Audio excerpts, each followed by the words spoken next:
A new study says that among Catholics, those who attend Mass weekly are more likely than others to say a politician who disagrees with church teaching should be denied communion. Pew Research Center finds that 42% of Catholics who attend Mass weekly believe a politician who disagrees with church teaching on abortion should be denied communion. Among all U.S. Catholics, only 29% say a politician supporting abortion should be denied communion. Joining us now is Paul Kengor, professor of political science at Grove City College. Professor, welcome back. Hey, Eric, good to see you. Thanks. Now, what do you make of all these findings in the Pew study? Yeah, well, I'm not surprised. So they asked about 4 different categories, right, for denying communion. So one was abortion, one was homosexuality, one was capital punishment, and one was immigration. So the politicians' view on those things.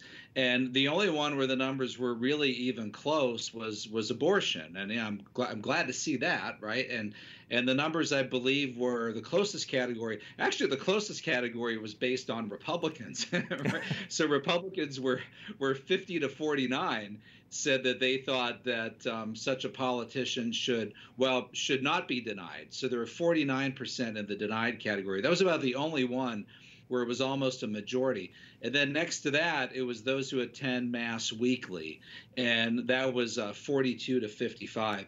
But other than that, it's not even close. And the number on Democrats, this is off the top of my head, Eric, but I think it was like 15 to 82%. That's Democrat Catholics who are Democrats. So that one's not even close. And probably the most important figure in all of this across the board is that question, Catholics who attend Mass weekly or more. And I could tell you, Eric, I mean, I've followed this for 20, 30 years.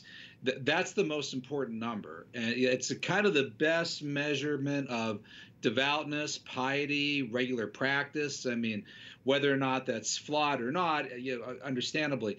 But of all the different predictors, how often you attend Mass usually relates to where you stand on whether or not you think a pro-choice politician should be denied the Eucharist. Right, exactly. And we're going to switch gears a little bit. So last week, the name Karl Marx was trending on social media's Twitter site, and you wrote a book last year on Karl Marx.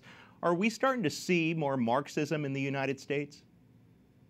Well, it's pretty sad that Karl Marx is trending on Twitter, isn't it? Yeah, so the man died, what was it, 1883, so about 140 years almost later, and the man is probably, well, it is probably more popular than ever in the United States.